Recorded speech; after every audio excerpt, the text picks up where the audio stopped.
So let's talk about how and why people troll and how trolls can be your best friend in the sphere of public opinion. One of the best definitions I've found comes from Ann Coulter's How to Talk to a Liberal: if you must outrage the enemy. If the liberal you're arguing with doesn't become speechless with sputtering, impotent rage, you're not doing it right. People don't get angry when lies are told about them, they get angry when the truth is told about them. If you are not being called outrageous by liberals, you're not being outrageous enough. Start with the maximum assertion about liberals and then push the envelope, because, as we know, their evil is incalculable. And yet, Coulter's logic is crazy. People hate when you lie about them. This isn't what she cares about though. What she cares about is the speechless part. This is her way of winning in a similar way to Nick Naylor. She wants liberals to not know how to respond. Or to respond by attacking her. This is what trolls want. They win-win. You're calling them names. You're calling them dumb or making fun of their intelligence. You're wasting your time on them. You're angry. You're not winning over those who are winnable. So how can you deal with trolls? Number 1. Know who your fight is with. You can't win the troll. This is a person who has deliberately chosen to attack you. This is not someone looking to talk or have a discussion. Like Nick Naylor, the only people you can win are in the audience. So the first question you should ask is, do I have an audience I can win? If yes, then you may want to respond. Otherwise, there's no point. Don't feed the trolls. Number 2. Know your goal. Is your goal to win the argument? It shouldn't be. Here's what you should choose as your goal: win people over to your side. Will this be done by winning an argument? Maybe with some people. But often you'll only polarize them more against you. Again, this may seem obvious. But time and again I see liberals getting into head-to-head knockdown, drag-out fights because they want to be right more than they care about their relative or friend. Here's a quote that struck me from Mike Murphy, a veteran GOP strategist. Political satire doesn't have anywhere near the power you'd think it does. Most people who watch Jon Stewart's show or a Michael Moore movie have already made up their minds. Now I don't bring this up to agree or disagree with Mr. Murphy. That's not the point. This is meant to point out is that Mike Murphy is a political professional and he's saying that what's important is winning people over. Ask yourself this question when you get into a discussion: do you want to be right? Or do you want to genuinely win someone over? If you want to win someone over, you have to treat them with respect and dignity. Telling them that they're wrong is going to have about the same impact as satire. You might win someone over who is pretty close to agreeing with you. But someone who has a completely different opinion? They're going to think you're not listening to them and just repeating liberal propaganda. And yes, they've been told this by all the conservative pundits for years and it's not true, etc., etc. This doesn't change the fact that this is what they believe. If you can't handle being respectful and you know that what they say is going to drive you nuts, you probably should take the advice of the gambler, and know when to fold em. Number 3. Know their tactics.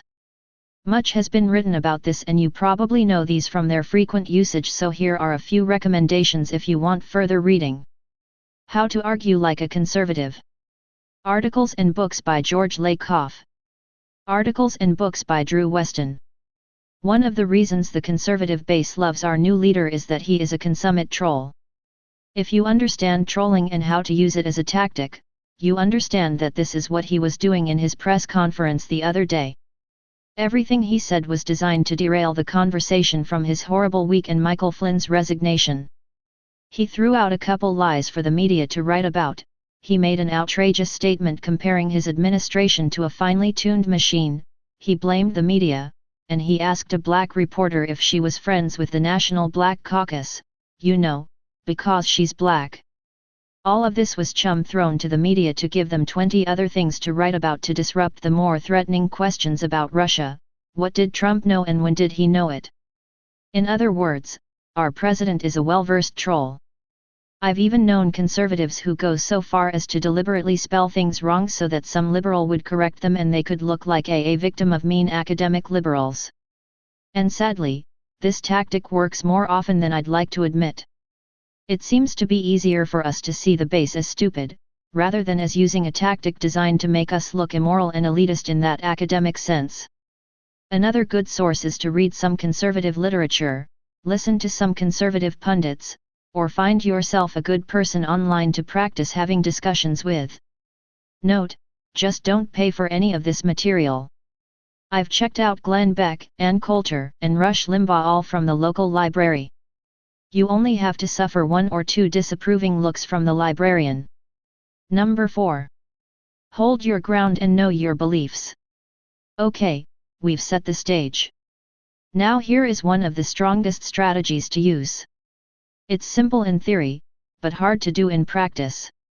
Almost all conservative tactics have to do with changing the argument. Straw men, changing the subject, accusation, name-calling, moving the goalposts, all of these are designed to change the argument to something else and knock you off your game. Why, you ask? Because they want you to either A, take the bait and start arguing on their terms, or B, as Anne wrote, become speechless with sputtering, impotent rage. Are you starting to understand the game? You're trying to have a rational conversation with someone while they are trying to bait you and make you angry.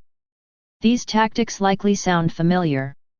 What you have to do is know your beliefs, hold your ground, and don't take the bait.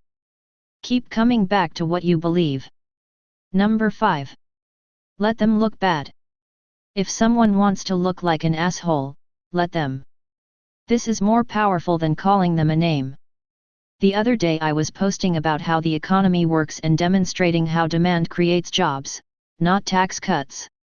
I was having a good, honest discussion with someone who I feel is a fairly moderate conservative. Then, my favorite troll hopped on with a comment. The state is in far better shape than it was in 2010. But, let's ignore that and push our liberal bullshit. At my place of employment, we can't find drivers because they can't pass a fucking drug test. David, Akadijan, shove it up your ass, you ignorant, walking pile of trash. Fucking liberal ass jockey. A troll trying to troll me. I couldn't believe my luck. A screaming raging whack job appeared. So what did I do? Absolutely nothing. I let him look like a screaming raging whack job. After a bit, my conservative friend hopped on and agreed with one of my points. Another less troll conservative who didn't want to be associated with the troll. I liked his comment and moved on. Celebrating a victory only makes you look bad. Our problem is that all too often we don't know when we've won. I can't count the number of times I've seen someone almost win only to, at the last moment, blow it by saying some version of, "I'm glad you agree with me." Remember, the goal is not to win an argument but to win a person. And you don't win people by telling them you're right. You win people by being someone they want to follow. If a troll looks like an asshole, no one wants to follow him.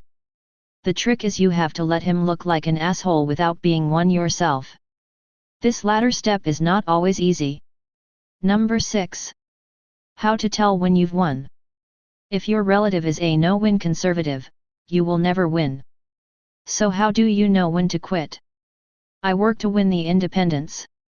One way to do this is to state what you believe and quit when it's obvious that the person I'm talking to has said something outside recognized norms. What does this mean? Basically, it means he's, and mostly it's a he, said something that makes him look foolish. Why? Because at that point, I've won over the independents. I've won over anyone listening who can be won over. Like Joey Naylor, I'm not playing for him. I'm playing for the audience. At this point, you should let the religious look religious and step away from the argument. The trick is that you need to do this without calling names or calling anyone stupid. Sometimes you can do this by not saying anything, as in my example above. Another good way to do this would have been to say something like, "At this point, we're just going to have to disagree," and then to restate what you believe. Number 7. Why trolling doesn't work for us. Conservatives are a top-down coordinated campaign backed with money from corporate special interest groups like the U.S. Chamber of Commerce. Their strategy is divide and conquer. When people are arguing with each other and dividing, they win. This is what happened in the 2016 election. If you want more division, troll. If you want people to fight with you, you want strategies that bring people together. You want to talk about your values and what you believe. You want to focus on areas where you can begin to fight together so you can learn how to fight together so you can start expanding your fight. Unless you're getting the opposition to pick fights with each other, focus on strategies that bring people together rather than trying to mimic some tactic of the opposition without understanding why the opposition used it. Coda. I hope this helps. Last week, I wrote about a simple process for overcoming objections. I've been doing this because I find it easier to focus on talking about our beliefs than in trying to keep up with landslide that is the daily news cycle under the current administration. While it's important to keep up with current events, it's much more important to contextualize these in terms of what we believe. For example, talking about the importance of checks and balances and democracy. What's funny is that people often ask me my opinion on current events because they see me having really interesting conversations. The trick is to know what you believe, and how to talk about it. And, if you encounter a troll, to keep talking about what you believe and use the trolling to your advantage or simply don't engage.